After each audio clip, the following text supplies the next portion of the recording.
नमस्कार, welcome to accurate yoga. तो दोस्तों आज हम शुरू करेंगे एनटीए नेट जेआरएफ इन योग विषय में। जो 8 दिसंबर 2023 को हमारा एग्जाम हुआ था उसका हम पार्ट 4 करेंगे। यदि आपने इससे पहले के वीडियोस नहीं देखे हैं, पार्ट को अगर देखना चाहते हैं तो आप डेप्थ में एनालिटिकल वीडियोस देख सकते हैं। एक्यूरेट योगा एप्लीकेशन आप इंस्टॉल कर सकते हैं, वहां पर आपको कंप्लीट कोर्सेस अवेलेबल हैं। इस पार्ट 4 में हम करेंगे 31 से लेकर के 40 तक क्वेश्चंस को कवर करेंगे। तो चलिए दोस्तों शुरू करते हैं। सबसे पहले है 31 नंबर क्वेश्चन। यहां पर which step in pranayama initiate powerful parasympathetic and sympathetic reflexes. ये प्रश्न बिल्कुल आसान है। सिंपैथेटिक और पैरासिंपैथेटिक रिफ्लेक्सेस को जो इनिशिएट करता है यानी कि एक तरह से पैदा कर सकता है। एक्चुअल में प्राणायाम की अगर बात करें, किसी भी ग्रंथ में एंशियंट टेक्स्ट में जाते हैं, प्राणायाम का अर्थ क्या होता है?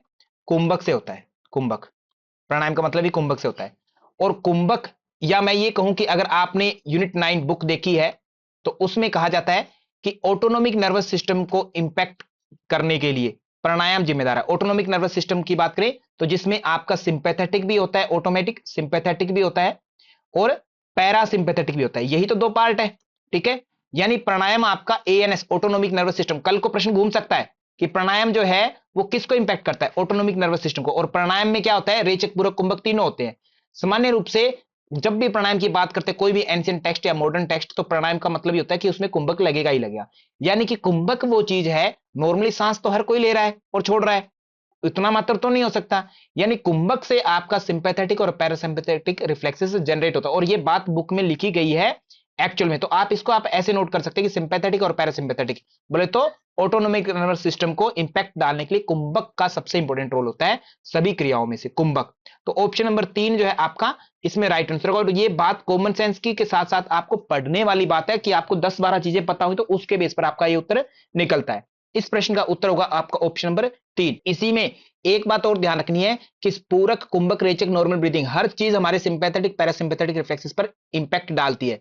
बट ऑप्शन के अकॉर्डिंग इनमें से सबसे ज्यादा इंपैक्ट पड़ता है वो मात्र और मात्र कुंभक के कारण हमें प्रभाव देखने को मिलता है। कुंभक के कारण मतलब श्वास को होल्ड करना, जब सांस को रोकते हैं तो उससे सबसे ज्यादा इंपैक्ट हमें सिंपैथेटिक और पैरासिम्पैथेटिक बोले तो ऑटोनोमिक नर्वस सिस्टम पर देखने को मिलता है। इसी के साथ चलते हैं हम नेक्स्ट प्रश्न पर। नेक्स्ट है असद करणाद उपादान ग्रहणात सर्वसंभवा अभावात शक्तस्य शक्य करणात कारण अभावात सत्कार्यम। यानी सत्कार्य। पहली बात तो सत्कार्यवाद अगर आपको पता है, सत्कार्यवाद कुछ सिद्धांत है वो आपको नोट करना है। सत्कार्यवाद सांख्य दर्शन का सिद्धांत है जिसका मानना है कि प्रत्येक कार्य अपने आप में सत्य ही होता है हमेशा ही, तीनों कालों, परंतु वो कभी तो छुप जाता है और कभी नहीं छुपता है, सत्कार्यवाद। तो सत्कार्यवाद में सांख्य दर्शन का वो ऐसे ही एक सिद्धांत है असत्कार्यवाद। असत्कार्यवाद, असत्कार्यवाद इसका विपरीत सिद्धांत है जो न्याय दर्शन कहता है। न्याय दर्शन, न्याय दर्शन का एक नाम अक्षपाद दर्शन भी है, अक्षपाद दर्शन। अक्षपाद शब्द से रख लेंगे ऐसे असत्कार्यवाद, ऐसा वर्ड याद रखने। वो ये कहता है कि कार्य कभी भी सत्य नहीं होता है, कभी वो होता है तो वो सत्य है, अदरवाइज वो लुप्त हो जाता है, हमेशा नहीं रहता तीनों कालों में। सांख्य दर्शन कहता है कि तीनों कालों में रहता है परंतु कभी वो छुप जाता है और कभी नहीं, ऐसा होता है कभी प्रकट होगा कभी छुप जाएगा। सत्कार्यवाद ऐसे कहते हैं सांख्य दर्शन। तो सत्कार्यवाद के आधार पर ये श्लोक सत्कार्यवाद का है तो ये किस दर्शन में होगा? सांख्य दर्शन में। सांख्य दर्शन में सांख्य कारिका ईश्वर कृष्ण द्वारा लिखी गई है। सांख्य कारिका ईश्वर कृष्ण जी द्वारा लिखी गई है, ईश्वर कृष्ण। तो ये वर्ड याद रखें, कल को ये नामकरण भी पूछेंगे। उन्होंने लिखी थी, उसमें 72 कारिकाएं लिखी गई है, 72 कारिकाएं हैं। प्रत्येक श्लोक को यहां पर कारिका शब्द नाम से डिनोट किया जाता है, कारिका नाम से डिनोट किया जाता है। तो ये 72 है। इनमें से जो 9वीं कारिका, कोई अध्याय नहीं है इसमें, 9वें नंबर पर ये हमें देखने को मिलता है। कल को सीक्वेंस में श्लोक नंबर भी पूछ लेता है क्योंकि ये बहुत फेमस हो गया, काफी बार पूछ लिया श्लोक संख्या। इस प्रश्न को आपसे कल को अलग तरीके से पूछा जा सकता है, तोड़कर पूछा जा सकता है, सीक्वेंस में पूछा जा सकता है। तो ये श्लोक आपको इंपॉर्टेंट है कि याद होना चाहिए क्योंकि एग्जामिनर बिल्कुल इसको आगे पीछे करके सीक्वेंस पूछेगा कि बताओ सत्कार्यवाद का क्रमानुसार रखो, क्रम रखो सांख्य दर्शन के अनुसार। तो ये आपको ध्यान रखना है। तो इस प्रश्न को अगर देखें हम, सत्कार्यवाद, सत्कार्यवाद का कहना है असद करणात उपादान ग्रहणात सर्व संभवा अभावात शक्तस्य शक्य कारणात कारण भावात। यानी कि ये वो सिद्धांत है जहां पर कार्य को सत्य रूप में स्वीकारा जाता है कि कार्य तीनों कालों में होता है, कभी तो वो दिखता है कभी नहीं दिखता, इस रूप में। असद करणात, जो असत्य है उसका कभी भी अस्तित्व नहीं हो सकता, इसका मतलब है। उपादान ग्रहणात, जो विशेष कार्य को विशेष कारण उत्पन्न कर सकता है। सर्व संभव असंभवात, यानी सभी प्रकार के कारणों से हर चीज नहीं होती। जैसे मिट्टी से तेल नहीं निकाल सकते आप, किसी ना किसी विशेष चीज को ही लेंगे। शक्तस्य शक्य अकरणात, माने कारण में कार्य करने की शक्ति होती है। दूध में ही शक्ति है घी की, अन्य चीजों में शक्ति नहीं है घी देने की। कारण भावात, कहते कारण होगा तभी कोई कार्य होगा, अगर कारण ही नहीं है, ईंटें ही नहीं है, तो आप मकान नहीं बना पाओगे। तो ऐसे कार्य होने चाहिए, यानी कि ये कल को ए बी सी डी में आपसे सीक्वेंस में तोड़ करके पूछा जा सकता है। आप इनके श्लोक को अच्छे से कंठस्थ कर लेंगे, आपको याद होना चाहिए। आगे पीछे मात्रा को ऊपर नीचे करके एग्जामिनर टिपिकल बनाने के लिए वो भी पूछ सकता है, आप प्लीज इसको ध्यान रखेंगे। तो इस प्रकार इस प्रश्न का उत्तर होगा सांख्य दर्शन, यानी सांख्य कारिका। एग्जैक्टली क्या है सांख्य कारिका में, सांख्य कारिका में कितने नंबर पर है, 9वें नंबर पर, यह देखने को हमें मिलता है। इसी के साथ चलते हैं नेक्स्ट प्रश्न पर। नेक्स्ट है क्वेश्चन नंबर 33। हठ प्रदीपिका में पूरक के अंत में कौन सा कुंभक लगाने के लिए कहा गया है, कौन सा बंध लगाना है पूरक अंत। यहां पर ये ध्यान देंगे, हठ प्रदीपिका हो या कोई अन्य ग्रंथ हो, हर जगह पर सेम ही बात करने के लिए कहा जाता है। दो बातें कही जाती है पूरक अंत, पूरक के अंत में। पूरक के अंत में क्या करना होता है आपको, जब आप सांस ले लेते हैं तो आप जालंधर बंध लगाते हैं, जालंधर बंध लगाते हैं, जालंधर बंध। और जब आप सांस छोड़ देते हैं यानी कि रेचक करते हैं, रेचक की शुरुआत की आदि, आदि बोले तो शुरू में, रेचक की शुरुआत में। और कुंभक का जब अंत करने वाले, आपने सांस को रोका हुआ था अंदर रोक करके, कुंभक के अंत में, अंत में तब आप करते हैं क्या सर, उड्डयन बंध, उड्डयन बंद करते हैं, तब उड्डयन बंद करते हैं। ये आपको ध्यान रखना है, उड्डयन बंद करते हैं, रेचक के आदि और कुंभक के अंत में उड्डयन बंद करते होते हैं, ये आपको थोड़ा सा याद रखना है। तो नेक्स्ट टाइम एग्जामिनर आपसे किसी अन्य ग्रंथ के आधार पर भी पूछता है तो भी सेम बातें रहेंगी, आपको ये ध्यान रखना है। तो पूरक के अंत में जालंधर बंद लगता है, रेचक के आदि और कुंभक के अंत में उड्डयन बंद लगता है। यहां पर आपका प्रश्न पूछा गया पूरक के अंत में क्या लगेगा, तो ऑप्शन नंबर ए है जालंधर बंद, जालंधर बंद। एग्जामिनर कल को ट्रिकी क्वेश्चन बना सकता है, उसके लिए आप अलर्ट रहेंगे पहले से, क्योंकि ये बातें तीनों अलग अलग है, कूट वाला प्रश्न बनाया जा सकता है यहां पर। आगे चले, इसके आगे चलते हुए हम देखते हैं नेक्स्ट प्रश्न। नेक्स्ट है क्वेश्चन नंबर 34। यहां पर वर्तमान परिप्रेक्ष्य में शिक्षा प्रणाली में किस अध्यापन प्रणाली पर बल दिया जाता है, यह पूछा गया है। यानी कि टीचिंग सिस्टम कौन सा है जो मॉडर्न टाइम में आजकल करंटली यूज हो रहा है। टीचिंग सेंटर्ड सिस्टम जो होता है, टीचर सेंटर्ड सिस्टम है, वो ओल्ड है। गुरुकुल मेथड जो होता था, गुरुकुल में वहां पर गुरुजी प्रधान होते थे, हमारे गुरुकुल सिस्टम में ओल्ड है। आजकल जो है स्टूडेंट पर फोकस रहता है कि स्टूडेंट को हमें कुछ एग्जाम क्रैक करवाना है और वो जिस एग्जाम के लिए आता है उसको उसी की तैयारी करवानी है, उसको सारी विद्याएं नहीं देनी है। जैसे गुरुजी चाहते थे कि अपना मेरा शिष्य सबसे ज्यादा बलवान हो तो सारी विद्याएं उसको देते थे जितना हो सके, बट आज जितना विद्यार्थी चाहता है उसी पर हम फोकस करते हैं कि विद्यार्थी कितना झेल सकता है, कौन सा सब्जेक्ट वो चूज करता है।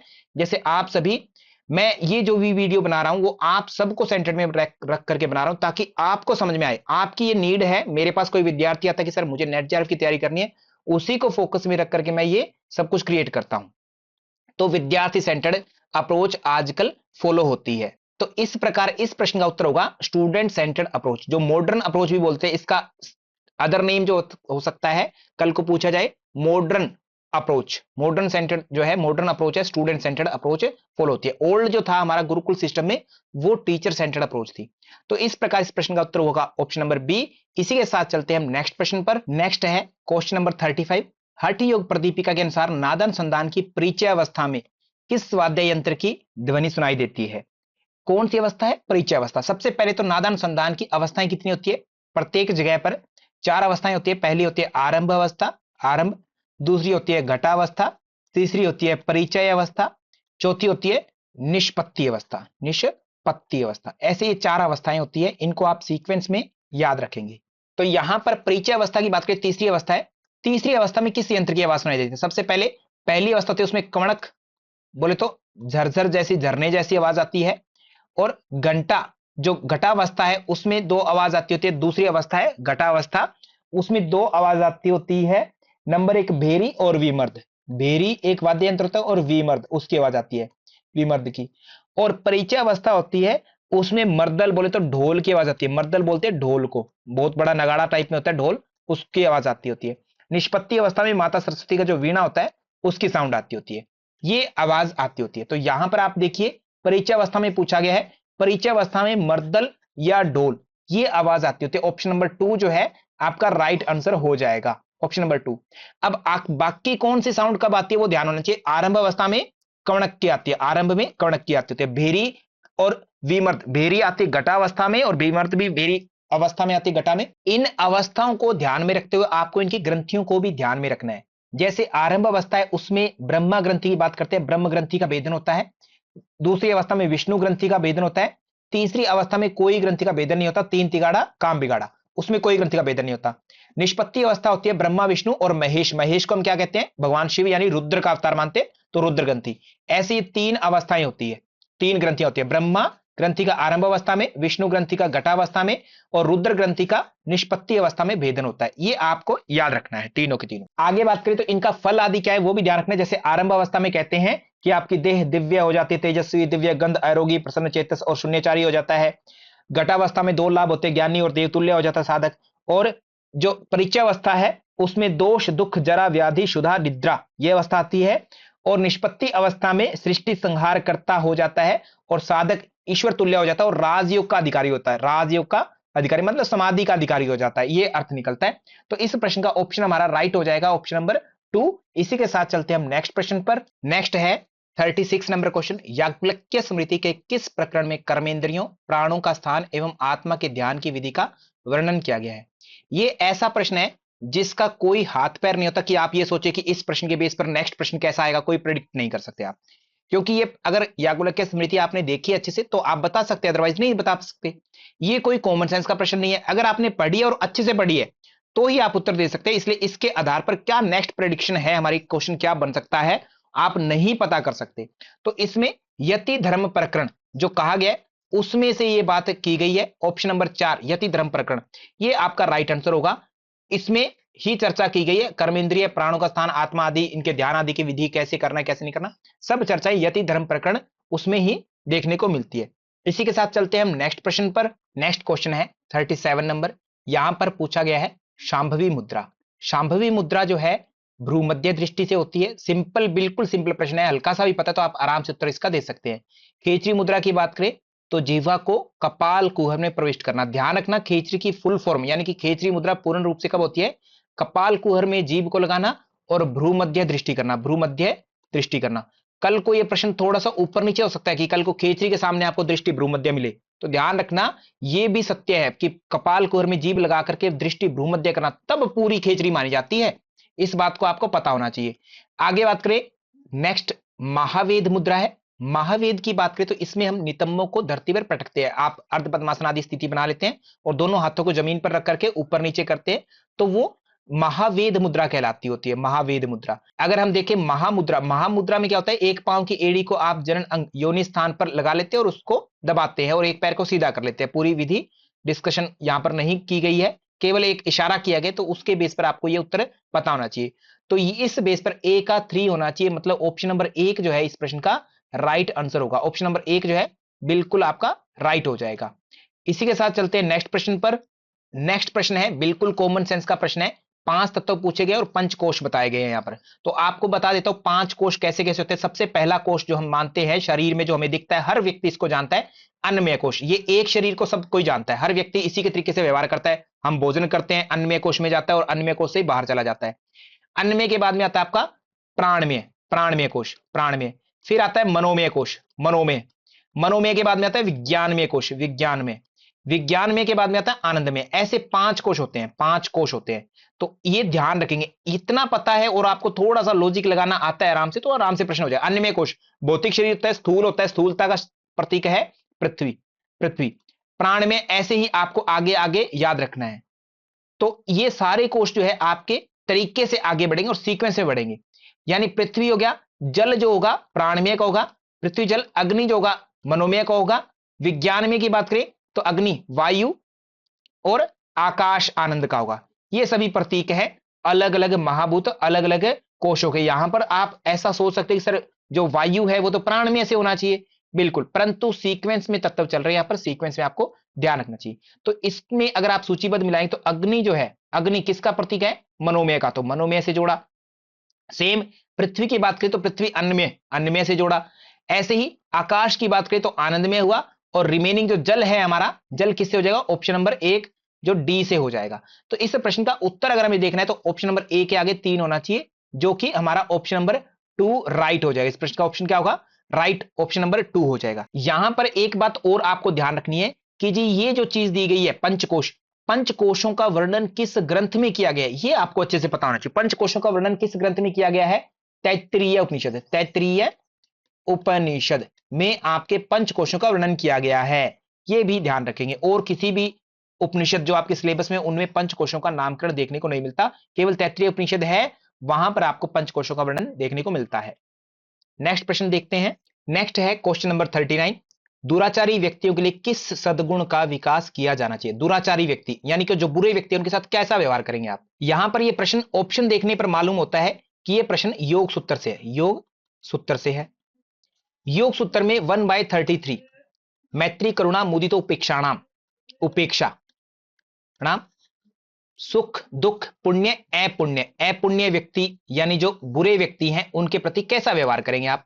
कैसे गुण का विकास करना चाहिए? 133 योग सूत्र में डिस्कशन मिलता है। उपेक्षा का भाव मतलब उनको नेग्लेक्ट कर देंगे, उनके बारे में चर्चा नहीं करें। जितनी चर्चा करोगे आप उनके, वैसे वैसे आपके माइंड में वो बातें चलेगी, वैसे वैसे ही आप जो माइंड में सोचते हो वो आपके कृत्य में आता है, करने में आता है, तो उनको नेग्लेक्ट कर दे, उनकी कोई बात ही नहीं करनी है, उनको उपेक्षा करें। ये जो है ऑप्शन नंबर 4 आपका इस प्रश्न का राइट आंसर हो जाएगा।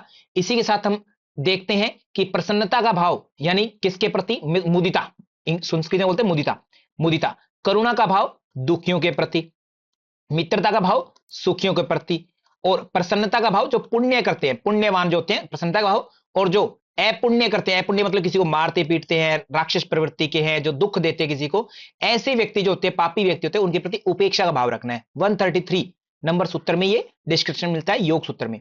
इसी के साथ चलते हैं नेक्स्ट प्रश्न पर। नेक्स्ट है योग सूत्र के पाद के अनुसार निम्न सूत्रों का क्रम बताइए, सीक्वेंस बतानी है।